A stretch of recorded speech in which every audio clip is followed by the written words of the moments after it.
মাত্র একটা চিকেনের ব্রেস্ট পিস আর কয়েক টুকরা পাউরুটি দিয়ে এত সুন্দর দেখতে আর এত সুস্বাদু একটা নাস্তা বানালাম মেহমানের সামনে পরিবেশনের পর। দেখে কিন্তু একটুও মনে হয় না বাসার তৈরি কোনো একটা রেসিপি। চলুন সরাসরি রান্নাটা শুরু করে দিই। রান্নার শুরুতে প্যানে 1 টেবিল স্পুন তেল নিয়ে তেলটা গরম হয়ে গেলে 3-4 কোয়া রসুন কুচি করে দিয়ে দিলাম। রসুনটা হালকা বাদামি হয়ে গেলে এখানে আমি 1 কাপ মুরগির মাংস নিয়েছি। এখানে আমি একটা বুকের মাংসকে টুকরো করে নিয়েছি। মুরগির মাংসগুলো যখন ভাজতে ভাজতে এরকম সাদা হয়ে যাবে তখন এখানে আমি 1/2 টিস্পুন করে চিলি ফ্লেক্স, মরিচের গুঁড়া, জিরার গুঁড়া, ধনিয়ার গুঁড়া দিয়ে দিলাম। দিয়ে মশলাটাকে চিকেনের সাথে একটু সময় নেড়ে ভুনে নিচ্ছি। এরপর এখানে আমি 1/4 কাপ পানি দিয়ে চিকেনটাকে ঢেকে রান্না করব। দেখুন চিকেন থেকে পানিটা শুকিয়ে গিয়েছে এবং চিকেনটাও সুন্দরভাবে সেদ্ধ হয়ে গিয়েছে। সেদ্ধ হয়ে যাওয়ার পর এখানে আমি একটা মিডিয়াম সাইজের পেঁয়াজ কুচি দিয়ে দিলাম, দিচ্ছি 1/2 কাপ বাঁধাকপি কুচি, আর এখানে আমি একটা টমেটোকে বিচি ফেলে সেটাকেও কুচি করে নিয়েছি। আপনাদের কাছে যদি সবুজ, লাল বা হলুদ যে কোনো ধরনের ক্যাপসিকাম থাকে সেই ক্ষেত্রে ব্যবহার করতে পারেন। আমার কাছে ছিল না তাই ব্যবহার করিনি। বাঁধাকপিটাকে একটু সময় সটে করে নিয়ে এখানে আমি 1 টেবিল চামচ সয়া সস দিয়ে দিলাম, আর একদম শেষে 1/2 কাপ চেডার চিজ দিয়ে দিচ্ছি। আপনারা মোজারেলাও ব্যবহার করতে পারেন। চিজটা একদম দেয়া ম্যান্ডেটরি না, থাকলে ব্যবহার করতে পারেন, না থাকলে না দিলেও চলবে। দিয়ে একটু সময় ঢাকনা দিয়ে দিলাম যেন চিজটা একটু মেল্ট হয়ে যায়। দেখুন চিজটা সুন্দরভাবে মেল্ট হয়ে চিকেনের সাথে মিশে গিয়েছে। তখন আমি চুলার আঁচ বন্ধ করে দিলাম। আমাদের চিকেনটা কিন্তু তৈরি হয়ে গিয়েছে। আর এখানে একটা বিশেষ সস তৈরি করে নিচ্ছি, আর এই জন্য আমি এখানে 1 টেবিল চামচ মেয়োনেজ, 1 টেবিল চামচ কেচাপ এবং 1 টেবিল চামচ চিলি সস নিয়ে নিলাম। সবগুলোকে মিশিয়ে দেখুন সুন্দর একটা ক্রিমি ক্রিমি সসের তৈরি হয়ে গিয়েছে। আর নাস্তাটার যে পকেটটা আছে সেটা তৈরি করার জন্য এখানে আমি 2 টুকরা পাউরুটি নিয়েছি, আর পাউরুটির সাইডটা এরকম করে টুকরো করে কেটে নিয়েছি। আর সাইডগুলো ফেলে দেবেন না, এই সাইডগুলো একটু ভেজে নিয়ে কিন্তু ব্রেড ক্রাম্বস তৈরি করতে পারবেন। আর 2টা পাউরুটিকে একসাথে করে এভাবে একটু চেপে চেপে বেলে নিচ্ছি। 2টাকে অবশ্যই একসাথে করেই বেলবেন, তখন দেখবেন এরকম একটা ফ্ল্যাট রুটির মতো হয়ে যাবে। এরপর যে কোনো একটা কাটার দিয়ে বা কুকি কাটার দিয়ে এরকম শেপ করে কেটে নেবেন।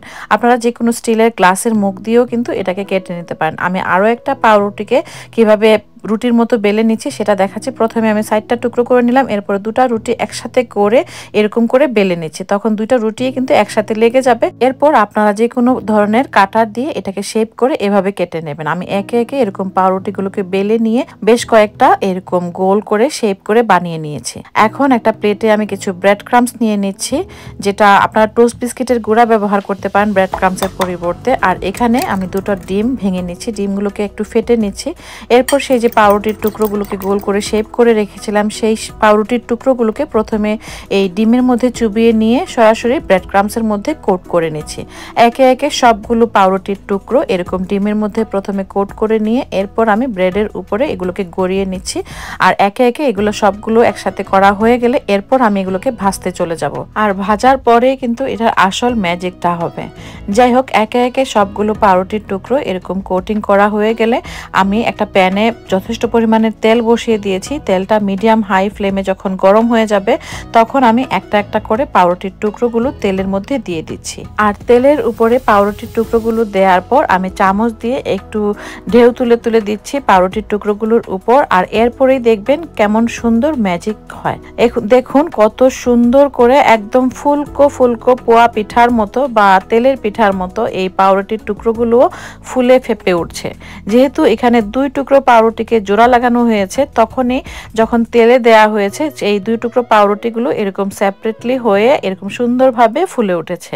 আর ফুলে ওঠার সাথে কিন্তু সাইডের জয়েন্টগুলো খুলে যায়নি, মানে সুন্দরভাবে ফুলে উঠেছে কিন্তু টুকরোগুলো ফেটে যায়নি। 2 পাশে বাদামি কালারের সুন্দর কালার চলে আসলে আমি পাউরুটির টুকরোগুলোকে তেল থেকে নামিয়ে নিয়েছি। আর নামিয়ে এভাবে মাঝখান থেকে কেটে নিচ্ছি।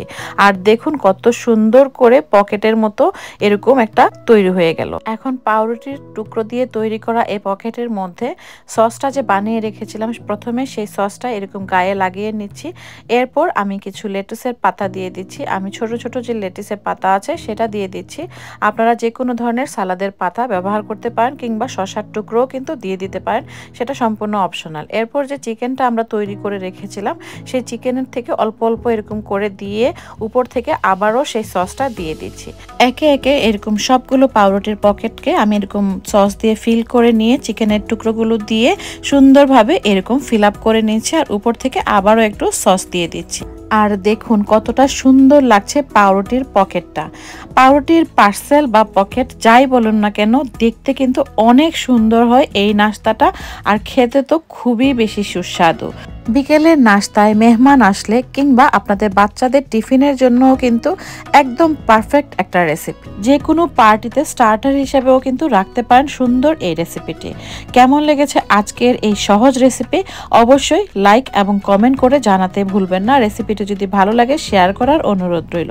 ভালো থাকবেন সবাই, সুস্থ থাকবেন। আল্লাহ হাফেজ।